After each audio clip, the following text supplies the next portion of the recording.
خالدہ بیگم کا زخم دیکھتے ہی دیکھتے پورے ہاتھ میں پھیل چکا تھا اور حیران کن بات یہ تھی کہ اس کے اندر اب چھوٹے چھوٹے کیڑے نمودار ہونے لگے، جس کی نہ تو کسی ڈاکٹر کو سمجھ آ رہی ہی تھی اور نہ ہی کسی دم والے کو۔ تبھی اتنی دوائیاں کھانے اور لگانے کے باوجود بھی جب زخم کم ہونے کی بجائے بازو کی طرف بڑھنے لگا تو ڈاکٹر نے سلیم صاحب کو خالدہ بیگم کا ہاتھ کٹوانے کا مشورہ دیا تاکہ زخم مزید پھیل کر اذیت کا سبب نہ بنے۔ میں ہاتھ نہیں کٹواؤں گی اور ڈاکٹر کا دماغ خراب ہو گیا ہے کیا جو اتنی آسانی سے یہ بات کہہ دی جیسے میرا ہاتھ نہ ہو کوئی چیز ہو جسے کاٹ دیا جائے۔ خالدہ بیگم کے کانوں تک جیسے ہی یہ بات پہنچی انہوں نے غصے اور ڈر کے ملے جلے تاثرات سے چیختے ہوئے ڈاکٹر کے ساتھ ساتھ سلیم صاحب کو بھی کوسا، جو بڑے پرسکون انداز میں ان کو یہ بات بتا رہے تھے۔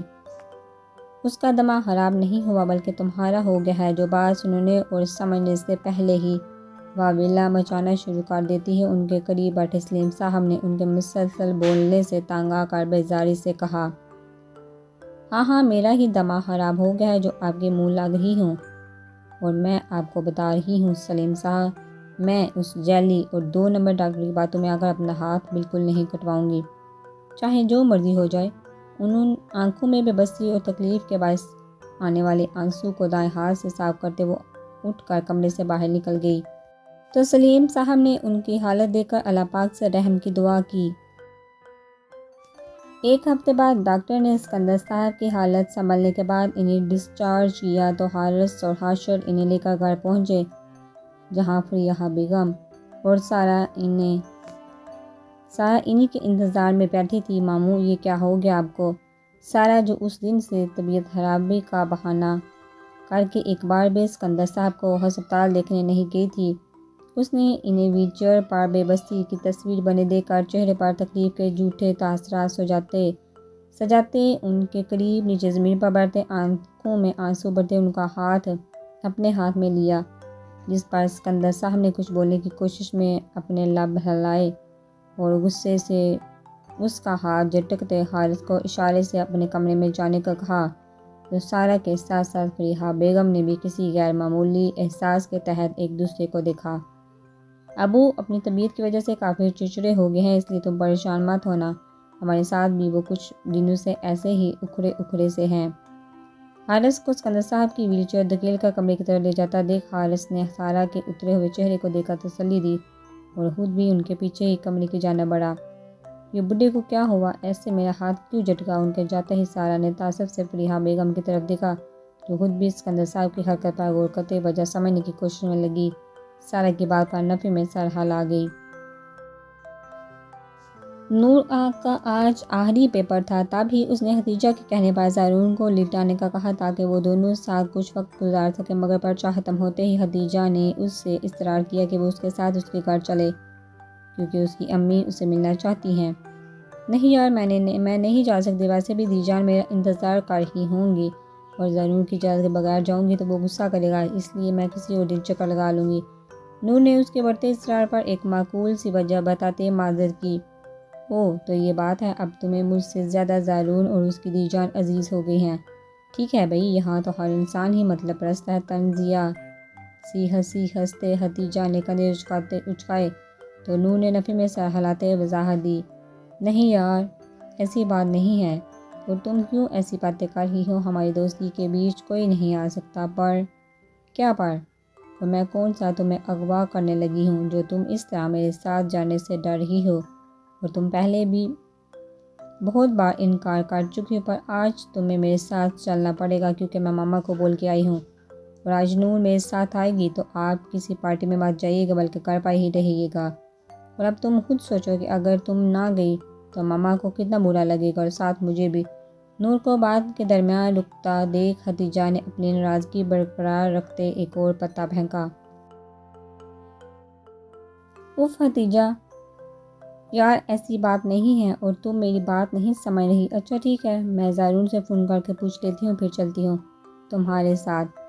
اس کا منہ بنا دیکھ نور نے اپنا موبائل نکالا تو ختیجہ نے جلدی سے اسے اس کے ہاتھ سے اچک لیا۔ شرم کر لو، اور میں نے تمہیں کتنی بار سمجھایا ہے کہ زارون کو اپنے سر پر اتنا سوار نہ کرو، کہ بعد میں وہ تمہاری زندگی کے ہر فیصلے ہر کام میں مداخلت کرے، یا کچھ فیصلہ اپنی مرضی سے بھی کرنا سیکھو۔ اور اگر تمہیں مجھ پر اعتبار نہیں یا میرے ساتھ کہیں بھی جانے کے لیے تمہیں اپنے شوہر کی اجازت چاہیے تو پلیز رہنے دو مجھے تمہیں کہیں نہیں لے کر جانا۔ موبائل واپس اس کے بیگ میں ڈالتے اس نے حفقی سے اپنی بات مکمل کی اور اٹھ کر جانے لگی کہ نور نے اس کا ہاتھ پکڑتے روکا۔ پلیز اب تم تو ناراض نہ ہو، اور میں نے ساتھ جانے سے منع نہیں کیا، میرا بھی دل ہے کہ میں آنٹی سے ملوں، پر مجھے ایک بار زارون سے پوچھ لینے دو تاکہ وہ بعد میں غصہ نہ کرے۔ نور نے اس کے سامنے کھڑے ہوتے اپنی بات سمجھانے کی کوشش کی تو ہتیجہ نے نبی میں سر ہلاتے اپنے ہاتھ اس کے ہاتھ میں سے نکالا۔ سوری، پر مجھے افسوس ہو رہا ہے، میں کہیں بھی تمہارے ساتھ کسی کی بھی اجازت لیے بغیر چلی جاتی ہوں کیونکہ مجھے تم پر اعتبار ہے، مگر تم نے آج یہ بات کر کے ثابت کر دیا کہ تمہیں نہ تو مجھ پر یقین ہے اور نہ ہی تمہیں اپنے شوہر کی اجازت کے بغیر میرے ساتھ کہیں جا سکتی ہو۔ آنکھوں میں اداسی لی اس نے جس طرح سے نور کو اس کی غلطی کا احساس دلایا، اس نے حامی بڑھنے میں ایک سیکنڈ نہ لگایا۔ ٹھیک ہے، میں چل رہی ہوں، اب موڈ ٹھیک کرو۔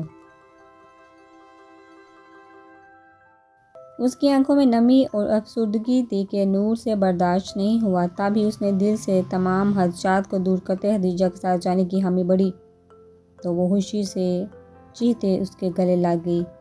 زارون 11 بجے تک ایک میٹنگ سے فارغ ہونے کے بعد دی جان کے کہنے پر انہیں ٹائم سے اسکندر صاحب کے گھر لے گیا تاکہ وہاں سے واپسی پر نور کو یونیورسٹی سے لے سکے، جس نے آج اسے 4 بجے تک آنے کا کہا تھا۔ دی جان، میں آپ کو بتا رہا ہوں نا، یہاں آنے یا بات کرنے کا کوئی فائدہ نہیں کیونکہ میں ان لوگوں کو اچھے سے جانتا ہوں، یہ آپ کی کوئی بات نہیں سنے گی۔ زارون نے گیٹ کے سامنے گاڑی روکتے انہیں ایک بار پھر سے اپنا فیصلے پر نظر ثانی کرنے کی درخواست کی۔ بات کرنا اور مسئلے کو سلجھانا میرا فرض ہے، باقی جو اللہ کو منظور ہونا وہی ہے، اس لیے تم زیادہ پریشان مت ہو اور اندر چلو۔ نرمی سے جواب دیتے انہوں نے اپنی طرف کا دروازہ کھولا تو ان کے ارادوں میں پختگی دے کر زارون نے اپنے آپ کو مزید کچھ کہنے سے باز رکھا اور اپنی طرف دروازہ کھول کر دی جان کا ہاتھ پکڑ کر انہیں گاڑی سے نکالتے اندر کی جانب بڑھا، جہاں راہیل جو اسکندر صاحب کا خاص ڈرائیور ہونے سے پہلے زارون کا وفادار ملازم تھا اور اسی کے کہنے پر اسکندر صاحب کے گھر پچھلے 4 سال سے نوکری کرنے کے ساتھ ساتھ وہ وہاں چلتے تمام حالات کی خبر زارون کو دیتا۔ نور کے نکاح کا بھی اسی نے زارون کو بتایا تھا، تبھی وہ عین وقت پر وہاں پہنچ گیا۔ زارون کو دیکھتے ہی چوکیدار اسے انہیں اندر آنے دینے کا کہا۔ کیسے ہو؟ زارون نے اس کے قریب رکتے پوچھا۔ جی سر، میں ٹھیک ہوں، آپ یہاں کیسے؟ سب خیریت ہے نا؟ زارون کو اچانک وہاں دیکھ کر راہیل نے دی جان کو سلام کیا جو اسے دیکھ کر حیران تھی۔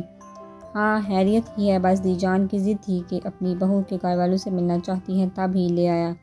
ہلکی سی مسکراہٹ چہرے پر سجاتے اس نے جواب دیا اور بیرونی دروازے کی طرف دیکھا جہاں سے حارث عجلت میں نکل کر اپنی گاڑی کی جانب بڑھا اور زارون پر نظر پڑتے ہی رک گیا۔ تم یہاں کیسے؟ گاڑی کا دروازہ بند کرتے وہ اس کی جانب بڑھا جو اشارے سے راہیل کو جانے کا کہہ چکا تھا۔ دی جان، یہ حارث ہے، نور کا بڑا بھائی جس کا ذکر وہ اکثر آپ سے کرتی ہے۔ اس کی بات کا جواب دینے کی بجائے زارون نے دی جان سے اس کا تعارف کروایا جو اس کا نام سنتے ہی ایک نرم مسکراہٹ کے ساتھ اسے دیکھنے لگی، جو ابھی تک آنکھوں میں بے یقینی لیے ان دونوں کو دیکھ رہا تھا۔ ہم اسکندر صاحب سے بات کرنے آئے ہیں، بلکہ نہیں منانے، کیا وہ گھر پر ہیں؟ دی جان نے بہت اپنائیت کے ساتھ سوال کیا تو حارث نے اسباب میں سر ہلاتے انہیں اپنے ساتھ اندر آنے کا اشارہ کیا۔ آپ بیٹھے اور جو بھی بات ہے مجھے بتا دیں کیونکہ ابو کی طبیعت خراب ہے۔ ڈرائنگ روم میں آتے ہی اس نے بیٹھنے کا کہتے خود بھی سامنے والے صوفے پر بیٹھتے اپنے دل کو نور کے بارے میں پوچھنے سے باز رکھتے کہا۔ بات تو آپ کے ابو سے ہی کرنی تھی، تو اگر ان کی طبیعت زیادہ خراب نہیں تو آپ مہربانی کر کے ان کو بلا دیں۔ حارث کی بات سنتے ہی دی جان نے شائستہ لہجے میں درخواست کی۔ ان کو کچھ دن پہلے ہی فالج کا اٹیک ہوا جس کی وجہ سے ان کی بائیں حصہ کام کرنا چھوڑ چکا ہے، زبان پہ بھی اثر ہے، اس لیے آپ کی کسی بات کا جواب نہیں دے پائیں گے۔ دی جان کی عمر کا لحاظ کرتے حارث نے نرمی سے جواب دیا۔ اللہ پاک صحت دے۔ دی جان نے حارث کی بات سنتے ہی دعا دی اور اصل بات پر آتے اپنی بات کا آغاز کیا۔ دیکھو بیٹا، تم بھی جوان ہو، پڑھے لکھے ہو، سمجھ سکتے ہو کہ انسان غلطی کا پتلا ہے اور بعض اوقات جذبات میں آ کر بڑے بڑے فیصلے بنا سوچے سمجھے کر لیتا ہے۔ جیسے زارون اور نور نے کیا، مگر اس کا یہ مطلب نہیں کہ غلطی کے بعد انسان مزید غلطیاں کرے۔ اسی لیے میں ان کی غلطی کو سدھارنے یہاں آئی ہوں، تاکہ ہم دو خاندانوں کے درمیان اس وجہ سے جو خلش آ چکی ہے وہ دور ہو سکے۔ دی جان نے بڑے تحمل کے ساتھ اپنی بات کی بنیاد رکھی اور حارث کی سوالیہ نظروں پر اپنی بات کو مزید آگے بڑھایا۔ میں جانتی ہوں ایک بار بیٹی کی عزت پر کوئی داغ لگ جائے تو ساری عمر نہیں مٹتا، اور یہ بھی سمجھتی ہوں کہ زارون نے جو کچھ کیا وہ غلط تھا۔ اسے نور کو اس سے اپنے ساتھ نہیں لے جانا چاہیے تھا، پر شاید ان کی قسمت میں اس طرح ایک ہونا لکھا تھا۔ ڈرائنگ روم میں کسی عورت کو داخل ہوتا دیکھ کر دی جان نے مزید کچھ کہنے سے پہلے نظر اٹھا کر دیکھا۔ یہ یہاں کیا کر رہا ہے، اور تم نے ایسے اندر کیسے آنے دیا؟ فریحہ بیگم نے زارون کو دیکھتے ہی حارث پر چلاتے ہوئے پوچھا، جو ان کے آنے کا کوئی بھی نوٹس لیے بغیر دی جان کی بات پر غور کر رہا تھا۔ یہ میرا گھر ہے جہاں سب میری مرضی کے مطابق ہوگا، اس لیے آپ مزید کچھ بھی بولنے سے پہلے سوچ لیجیے گا۔ زارون کے کچھ بولنے سے پہلے ہی حارث نے ان کی طرف دیکھے بغیر خبردار کیا، کون سا گھر؟ یہ گھر بائیس صاحب میرے نام کر چکے ہیں، اس لیے یہاں جو کچھ بھی ہوگا وہ سب میری مرضی سے ہوگا۔ تو تمہارے لیے بہتر ہے کہ ان لوگوں کو یہاں سے دفع کرو، اور دوبارہ مجھ سے اس لہجے میں بات کرنے سے پہلے 1000 بار سوچ لینا کہ اب تم اپنے نہیں بلکہ میرے گھر میں کھڑے ہو کر بات کر رہے ہو۔ ایک نظر دی جان پر ڈالتے جو زارون کو کچھ بھی بولنے سے منع کر رہی تھی، فریحہ بیگم نے زہر اگلا تو حارث کی ہمت جواب دے گئی، جو تب سے ضبط سے ان کی ساری بات برداشت کر رہا تھا۔ یہ لوگ کہیں نہیں جائیں گے، اور آپ کو جو کرنا ہے کر لیں، میں بھی دیکھتا ہوں اس گھر میں مجھے کون نکالتا ہے۔ یہ گھر ہمارا تھا، ہمارا ہی رہے گا، سمجھی؟ اب حارث نے کسی کی بھی پرواہ کیے بنا چلاتے ہوئے کہا تو ڈائننگ روم میں شور کی آواز پر حشر جو سکندر صاحب کو لاؤنج میں لے کر جا رہا تھا اس جانب بڑھا، یہ جہاں کیا کر رہا ہے؟ میں اسے زندہ نہیں چھوڑوں گا۔ زارون کو دیکھتے ہی حشر ویل چیئر چھوڑتے اس کی جانب لپکا، پر حارث نے اسے زارون تک پہنچنے سے پہلے ہی پکڑا۔ زیادہ جذباتی ہونے کی ضرورت نہیں ہے، تم ابو کو لے کر باہر جاؤ، میں بات کر رہا ہوں۔ حشر کی آنکھوں میں غصے کی لہر دیکھتے حارث نے ٹوکا، میں کہیں نہیں جاؤں گا اور اسے بھی کہیں نہیں جانے دوں گا۔ اس کی ہمت کیسے ہوئی یہاں قدم رکھنے کی؟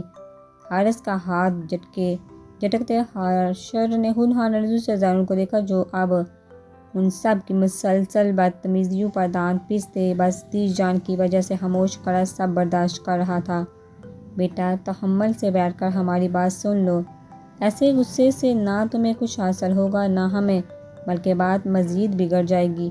دی جان نے حشر کے سامنے جاتے اسے سمجھانے کی کوشش کی، جو بار بار حارث سے ہاتھ چھڑواتے زارون کو مارنے کے لیے اس کی جانب لپک رہا تھا۔ بڑھیا، تمہارے لیے اچھا ہے کہ یہاں سے چپ کر کے اپنے اس بیٹے کو لے کر چلی جاؤ، ورنہ اس عمر میں میرے بھتیجے نے تمہاری کوئی ہڈی وڈی توڑ دی تو پھر جوڑنی بھی مشکل ہو جائے گی۔ حارث حشر کی اس مسلسل بدتمیزی کو دیکھ دی جان کو کچھ دیر انتظار کرنے کا کہتے اسے لے کر باہر کی جانب بڑھا تاکہ اس کا غصہ ٹھنڈا کر سکے۔ تو فریحہ بیگم نے موقع ملتے ہی سائدہ بیگم کو مشورہ دیا، جس پر زارون نے تمام باتیں فراموش کرتے فریحہ بیگم کو کھا جانے والی نظروں سے دیکھتے ان کا راستہ روکا، جو اپنی بات کہہ کر واپس جا رہی تھی۔ کیا بکواس کی ہے تم نے ابھی؟ آنکھوں میں بلا کر غصہ لیے زارون نے اپنے جبڑوں کو مضبوطی سے بند کرتے پوچھا، تو فریحہ بیگم 2 قدم پیچھے ہوئیں۔ زارون، چھوڑو، بس گھر چلو، مجھے لگتا ہے ہم نے یہاں آ کر غلطی کر لی ہے۔ دی جان نے اسے آگ بگولا ہوتے دیکھ مداخلت کی اور اس کا بازو پکڑ کر اپنے ساتھ باہر کی جانب دھکیلا تاکہ مزید کوئی تماشا نہ بنے۔ دی جان، پلیز مجھے چھوڑیں، میں اس عورت کو اس کی اوقات یاد دلا کر ہی یہاں سے جاؤں گا۔ زارون نے ان کا ہاتھ ہٹاتے کہا اور واپس فریحہ بیگم کی جانب بڑھا، جو زارون کے غصے سے سہم چکی تھی۔ زارون، میں کہہ رہی ہوں نا یہاں سے چلو، تو بس چلو۔ دی جان نے اب کی بار غصے سے حکم دیا تو وہ فریحہ بیگم کی بات میں خبر لینے کا ارادہ کرتے دی جان کے پیچھے ہی باہر کی جانب بڑھا۔ وہ ختیجہ کے ساتھ اس کے گھر پہنچی تو اس کی امی نے ہی ان کا استقبال کیا، جو نور کو کہیں سے بھی ختیجہ کی والدہ نہیں لگی۔ ماشاءاللہ، آپ کی دوست تو بہت پیاری ہے، آپ کی باتوں اور تعریفوں سے بھی زیادہ۔ نور کے شفاف چہرے کو دیکھتے تہمینہ بیگم نے اپنی ساڑی کا پلو ٹھیک کیا تو نور نے ان کا تفصیلی جائزہ لیا، جو سرخ رنگ کی ساڑی میں چہرے پر میک اپ کی تہہ چڑھائے اور باری زیورات کے ساتھ بالوں میں سفید موتیوں کے گجرے لگے نور کو کسی طرف سے معزز یا عام خاتون نہیں لگی۔ تبھی اس نے کچھ منٹ بیٹھنے کے بعد ہتیجہ سے جانے کا کہا، جو بڑی بے تکلفی کے ساتھ اپنی ماں کو نور کے بارے میں بتا رہی تھی۔ اتنی جلدی؟ ابھی تو ہمیں 10 منٹ بھی نہیں ہوئے جہاں آئے ہوئے۔ اس کی بات سنتے ہی ہتیجہ نے کلاک کی جانب دیکھا۔ آپ بس دیجان میرا انتظار کر رہی ہوں گی، اور زارون بھی شاید اب تک مجھے لینے آ چکا ہو، تو پلیز تم مجھے یونیورسٹی ڈراپ کر دو۔